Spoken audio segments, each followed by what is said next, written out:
Hello everyone, welcome to the study concept. MPPSC की GK की MCQ series में आपका फिर से स्वागत है। और एमपीपीएससी 2020 के फर्स्ट पेपर पर आधारित ये जीके सीरीज चल रही है, जिसका ये 46वां वीडियो है, जिसमें कि नवीन पाठ्यक्रम जो नया सिलेबस एमपीपीएससी 2020 के लिए राज्य लोक सेवा आयोग ने जारी किया है, उसके अनुसार ये पूरे के पूरे क्वेश्चंस मैं इसमें लेके आया हूँ।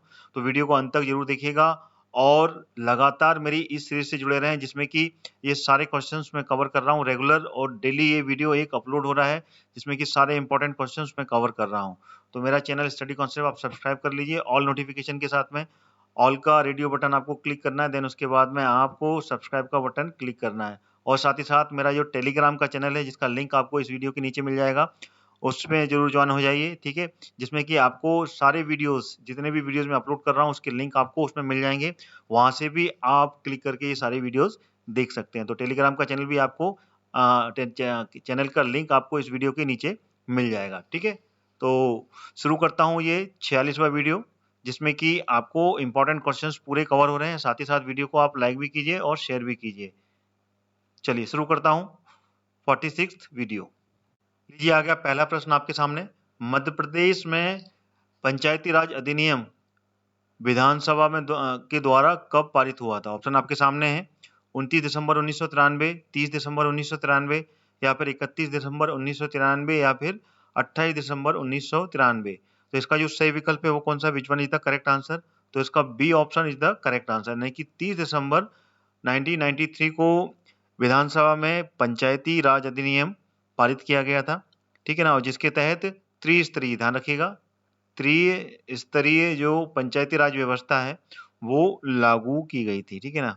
और सर्वप्रथम जो ये त्रिस्तरीय पंचायती राज और नगर पालिका के चुनाव ही सबसे पहले संपन्न कराए गए थे, ठीक है ना। यानी कि पंचायत के चुनाव हुए थे, उसके बाद में नगर पालिका के चुनाव संपन्न कराए गए थे, ठीक है। और ये अधिनियम का बिल्कुल डेट आपको याद रखनी है, ये this is the very important, 30 दिसंबर 1993, ठीक है। और पंचायती राज अधिनियम ये कौन सा? 73वां, ध्यान रखिएगा, पहले भी मैं बता चुका हूं आपको पिछले वीडियोस में। 73वां संशोधन जो हुआ था संविधान में, उसके तहत ये पंचायती राज अधिनियम बना। और इसको 11वीं अनुसूची में, ध्यान रखिएगा, 11वीं अनुसूची अलग से बनाई गई, उसमें इसके पूरे प्रावधान रखे गए थे, ठीक है। चलिए आगे बढ़ते हैं। अगला प्रश्न आ गया, पंचायती राज व्यवस्था की सबसे छोटी इकाई यानी कि निम्न इकाई कौन सी है? ग्राम पंचायत, जनपद पंचायत, क्षेत्र पंचायत, या जिला पंचायत? तो इसका सही विकल्प है ग्राम पंचायत, ये सबसे छोटी इकाई है। देन उसके बाद में आती है सेकंड नंबर पर जनपद पंचायत, फिर आती है जिला पंचायत, ठीक है। तो this is the correct order, ठीक है ना। सबसे पहले में ग्राम पंचायत जो सबसे छोटी इकाई कहलाती है, फिर जनपद पंचायत होती है, फिर जिला पंचायत।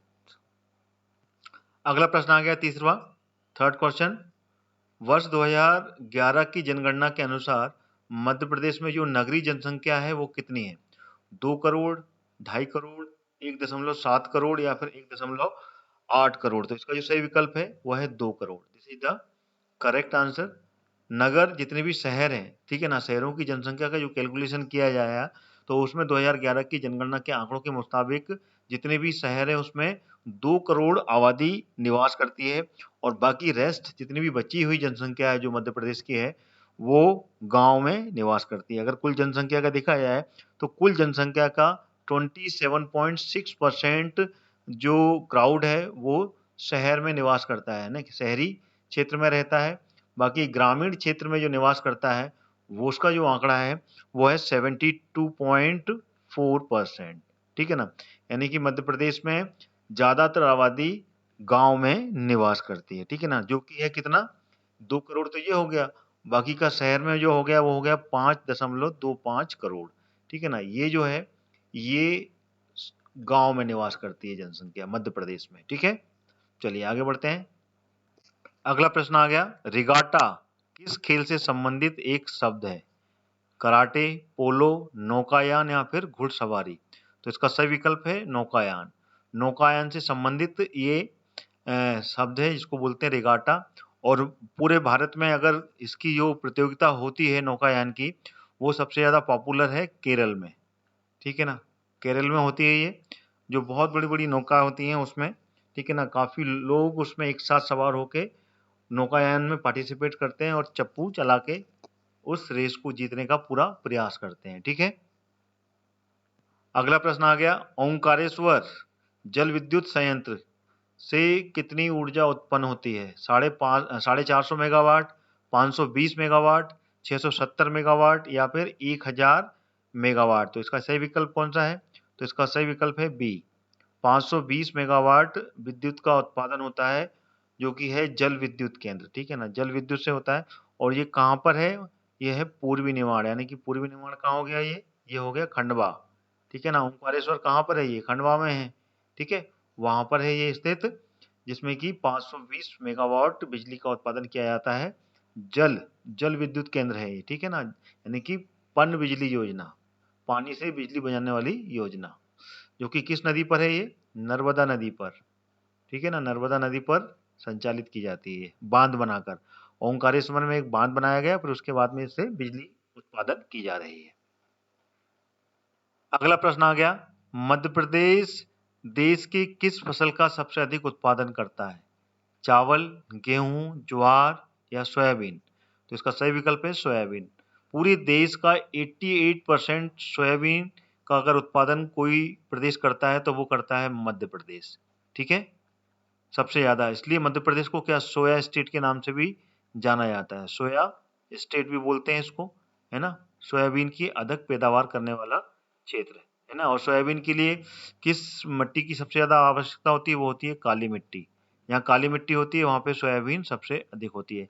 तो मध्य प्रदेश में जो मालवा का क्षेत्र है, मालवा का पठार जिसे बोलते हैं, वहां पर काली मिट्टी की अधिकता पाई जाती है। तो सबसे अधिक अगर सोयाबीन कहीं होती है तो वो मालवा क्षेत्र में होती है। और मालवा क्षेत्र का इंदौर जिले में सबसे अधिक पैदावार होती है सोयाबीन की। ठीक है, चलिए आगे बढ़ते हैं। आगे बढ़ने से पहले मैं आपको बताना चाहता हूं अनअकैडमी के बारे में। अनअकैडमी इंडिया का लार्जेस्ट लर्निंग प्लेटफॉर्म है। यहाँ पे आप ट्रैक कर सकते हैं एमपीपीएससी वेपन्स के वो सारे एग्जाम्स जिसकी आप प्रिपरेशंस कर रहे हैं। अनअकैडमी के प्लस सब्सक्रिप्शन वाले जो बैचेस होते हैं, उनमें आपको मिलता है unlimited live and recorded courses का एक्सेस, जो कि आपको वहां पर पढ़ाते हैं इंडिया के बेस्ट एजुकेटर्स। तो जल्दी सब्सक्राइब करें अनअकैडमी के एमपीपीएससी एंड व्यापम्स के कोर्सेज को, और क्रैक करने के लिए तैयार हो जाइए। अनअकैडमी पे प्लस सब्सक्रिप्शन के साथ साथ फ्री प्लान भी है, उसके बेनिफिट भी आप जान लें। फ्री क्लासेस में आपको weekly 500 free live classes with live doubt clearing मिलेंगी। साथ ही साथ में फ्री लाइव क्विज, जिसमें कि आपको 20,000 से ज्यादा क्वेश्चंस मिलने वाले हैं, और आप वीकली फ्री मॉक टेस्ट भी इसमें लगा सकते हैं। ठीक है, प्लस सब्सक्रिप्शन के लिए सिर्फ कुछ ही दिन शेष रह गए हैं, जिसमें कि आपको 10% का डिस्काउंट मिलने वाला है। तो जल्दी कीजिए, मेरा कोड जो कि हरदयाल कुशवाहा है, उसको यूज करते हुए आप प्लस सब्सक्रिप्शन का जो बैचेज हैं या फिर जो भी कोर्सेज हैं उस पर आप सब्सक्राइब कीजिए, और सीधे 10% का डिस्काउंट आपको मेरा कोड हरदयाल कुशवाहा यूज करते हुए आपको मिलेगा। अनअकैडमी आपके लिए लाया है mission rank MP police constable free revision camps. यहाँ पे भी आपको मिलेंगी free special classes and weekly mock test, और ये सारी क्लासेस स्टार्ट हो चुकी हैं 26 फरवरी 2021 से, और ये कैंप चलेगा 12 मार्च 2021 तक। तो देरी ना करें, फ्री वाले जो प्लान्स हैं उसमें आप ज्वाइन करके ये सारे जितने भी स्पेशल क्लासेस हैं और मॉक टेस्ट, उसको आप ज्वाइन कर सकते हैं। एवरी सैटरडे यहाँ पर आपको कंडक्ट कराया जाएगा वीकली मॉक टेस्ट, जो कि फुल लेंथ पेपर का होगा, जो कि जिसका टाइम रहेगा सुबह 10 बजे से। एवरी संडे आपको dual educators energy strategy sessions classes, जिसमें कि आपको पूरा डिस्कशन मिलेगा प्रीवियस ईयर्स के क्वेश्चंस का, जो कि आपको लेंगे रूप सिंह जी, गौरव शर्मा, कपिल कांत शर्मा जी और लोकेश खावले जी। आइए अब जान लेते हैं फ्री सब्सक्रिप्शन कैसे लेना है, आपको कैसे अनलॉक करना है फ्री सब्सक्रिप्शन को। सबसे पहले तो आपको अनअकैडमी का जो ऐप है आपके मोबाइल पर आपको डाउनलोड करना है। देन उसके बाद में एमपीपीएससी एंड व्यापम्स जो गोल है वो आपको गोल सिलेक्ट करते हुए मेरा रेफरल कोड, जो कि Hardayal Kushwaha red capital letter में लिखा हुआ है, उसका यूज करते हुए आप फ्री प्लान को अनलॉक कर सकते हैं। आइए आप जान लेते हैं प्लस बैचेस की जो फीचर्स हैं उसके बारे में। देखिए प्लस बैचेस के जो फीचर्स हैं उसमें आपको आपके जो फेवरेट एजुकेटर्स हैं उससे आपको पढ़ने का मौका मिलेगा। साथ ही साथ में आपको जितने भी एग्जाम्स हैं, ठीक है ना, उन सारे एग्जाम्स की यहाँ पर प्रिपरेशन करने का कंप्लीट मौका मिलने वाला है। आपके मन में जो भी डाउट चल रहे हैं पर्टिकुलर टॉपिक पर, वो सारे डाउट यहाँ पर क्लियर होंगे हर सेशन में, और साथ ही साथ में पूरा सिलेबस यहाँ पर कवर कराया जाएगा और आपको फ्री टेस्ट सीरीज का पूरा एक्सेस मिलेगा और वीकली फ्री मॉक टेस्ट भी यहाँ पर कंडक्ट कराए जाएंगे। और भी बहुत सारे फीचर्स आपको मिलेंगे, जैसे कि वीकली मेगा क्विज भी यहाँ पे कंडक्ट होंगी। साथ में आपके डाउट क्लियरिंग पर्टिकुलर जो टॉप एजुकेटर्स हैं उनसे उनसे आप कनेक्ट करके डाउट क्लियर कर सकते हैं, और सारे के सारे यहाँ पर जो भी नोट्स हैं वो भी आपको आप डाउनलोड कर सकते हैं आपके प्लस सब्सक्रिप्शन बैचेस से। आइए जान लेते हैं फ्री वर्सेस प्लस में क्या डिफरेंस है। देखिए फ्री में आपको लिमिटेड सिलेबस मिलेगा, वहीं आपको प्लस जो बैच होंगे उसमें आपको कंप्लीट सिलेबस मिलने वाला है। और यहाँ पर फ्री में आपको जो प्रैक्टिस टेस्ट हैं वो लिमिटेड मिलेंगे, लेकिन यहाँ पर प्रैक्टिस टेस्ट जो मिलेंगे वो अनलिमिटेड मिलने वाले हैं प्लस प्लान में।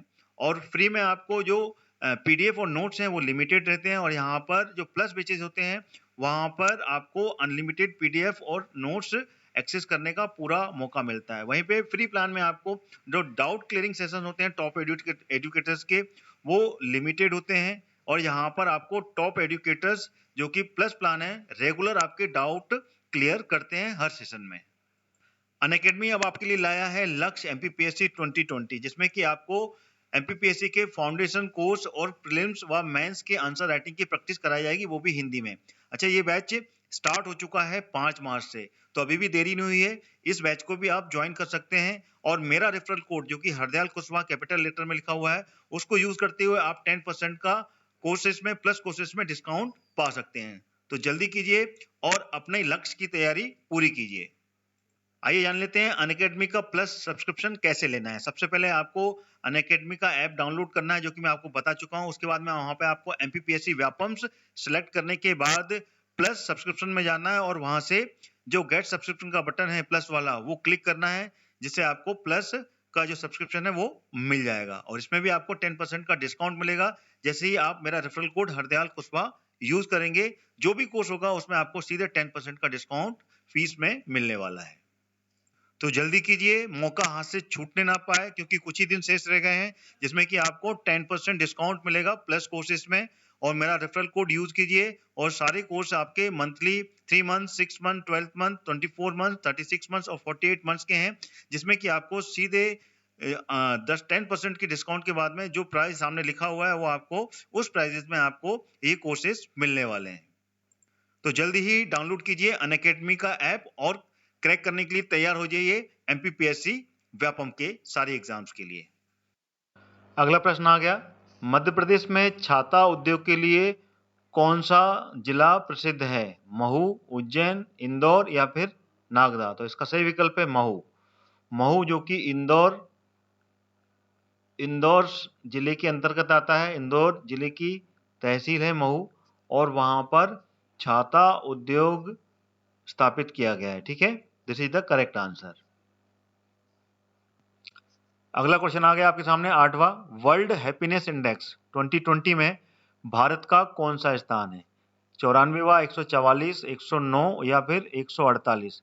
इसमें ऑप्शन ऊपर नीचे हैं, तो इसका जो सही उत्तर है वो है 144वां।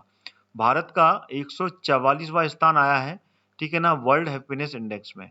और इसमें सबसे आखिरी में जो रहा है वो रहा है अफगानिस्तान। अफगानिस्तान जो है वो सबसे आखिरी में रहा है। कुल 153 देशों ने इसमें पार्टिसिपेट किया था, जिसमें कि 153वां नंबर अफगानिस्तान का लगा है, और 144वां अपने प्यारे भारत का, जो कि वर्ल्ड हैप्पीनेस इंडेक्स, ठीक है ना। टोटल 153 में 144वें नंबर पे भारत का नंबर लगा है, ठीक है। और टोटल 153 में से जो पहले, दूसरे और तीसरे नंबर पे आए हैं वो आए हैं फिनलैंड, ठीक है ना, यहाँ लिख रहा हूं मैं फिनलैंड। उसके बाद में डेनमार्क दूसरे नंबर पर, और तीसरे नंबर पर है स्विट्जरलैंड,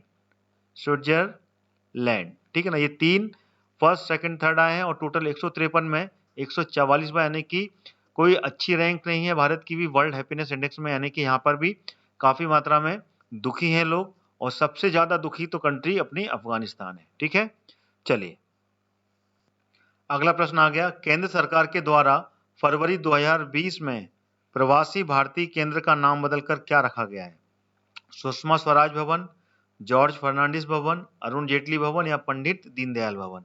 तो इसका सही विकल्प है सुषमा स्वराज भवन नाम रखा गया है, जो कि अभी हाल ही में सुषमा स्वराज जी की मृत्यु हुई। देन उसके पश्चात में ये 13 फरवरी 2020 में ये निर्णय लिया केंद्र सरकार ने, और जो अप्रवासी भारतीय केंद्र है उसका नाम रखा सुषमा स्वराज भवन अब कर दिया गया। ठीक है ना, पहले ये नाम था, अब सुषमा स्वराज भवन के नाम से इसको पुकारा जाएगा। अगला प्रश्न आ गया 10वां, निम्न में से किस राज्य सरकार के द्वारा देश में पहली बार किसानों के विकास के लिए किसान कल्याण बोर्ड स्थापित किया है? मध्य प्रदेश, कर्नाटक, महाराष्ट्र या फिर केरल? तो इसका सही विकल्प है केरल। केरल सरकार ने अभी हाल ही में किसानों के विकास के लिए ये एक नया बोर्ड स्थापित किया है, और ये है किसान कल्याण बोर्ड। और ये कब हुआ है? अक्टूबर 2020 में ये बोर्ड स्टैब्लिश किया है, और इस बोर्ड के द्वारा किसान के लिए कल्याणकारी जो योजना है या फिर जो भी कार्यक्रम है वो उसमें चलाएंगे। ठीक है ना, और इस बोर्ड का जो नाम रखा गया है वो रखा गया है केरल कृषक क्षमा निधि बोर्ड। ठीक है ना, ये ध्यान रखिएगा, क्या रखा गया है? केरल कृषक क्षमा निधि बोर्ड के नाम से ये जाना जाएगा। ठीक है ना, ये इसका नाम रखा गया है, अक्टूबर 2020 में ये स्टैब्लिश किया गया, और इस बोर्ड के द्वारा नर्सरी प्रबंधन, पोल्ट्री और बकरी खरगोश पालन और कृषि से संबंधित जितनी भी जो कार्यक्रम है, ठीक है ना, चाहे वो मत्स्य पालन हो, ये सारे कार्यक्रम की देखरेख करेगा ये बोर्ड, और उसके विकास के लिए पूरा जो भी कार्यक्रम चलाए जाएंगे वो चलाएगा। अच्छा, इसके जो अध्यक्ष हैं पहले, क्योंकि ये पहला है देश का बोर्ड और इसके अध्यक्ष भी पहले ही होंगे, तो वो कौन है? डॉक्टर पी राजेंद्रन,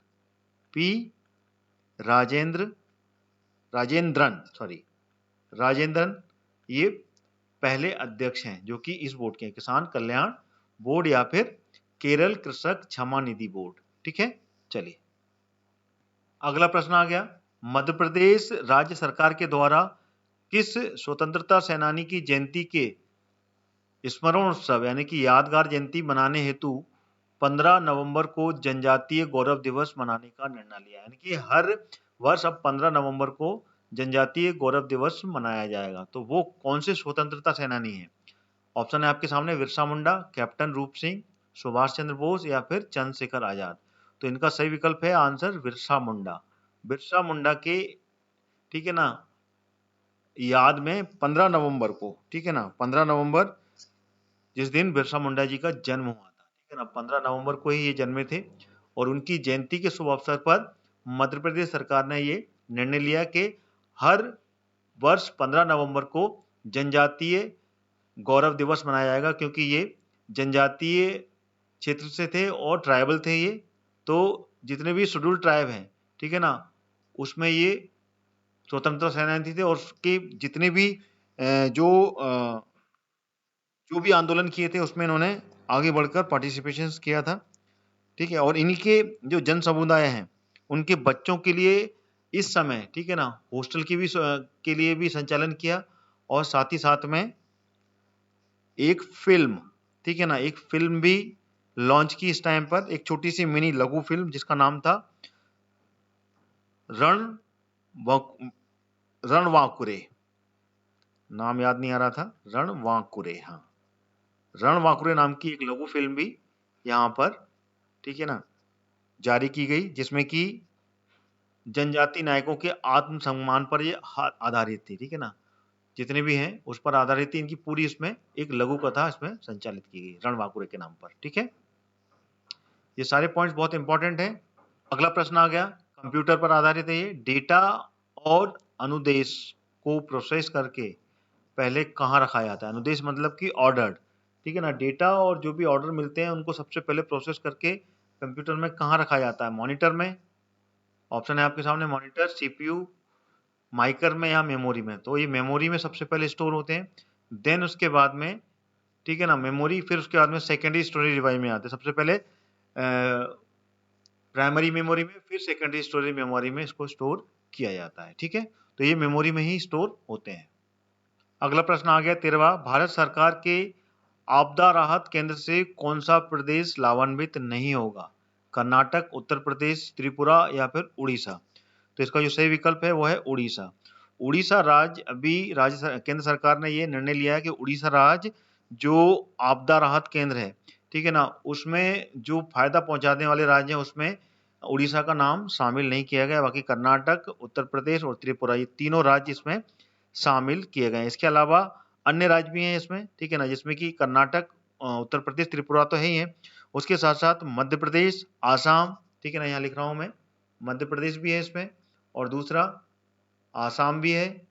आसाम के बाद तीसरे नंबर पर जो है वो है त्रिपुरा, इसमें लिखा हुआ है महाराष्ट्र, महाराष्ट्र को भी शामिल किया गया है, और चौथा हिमाचल प्रदेश, ठीक है ना। ये 4 राज्य और हैं जिनको कि आपदा राहत केंद्र वाले लाभान्वित जिलों में इनको शामिल किया गया है।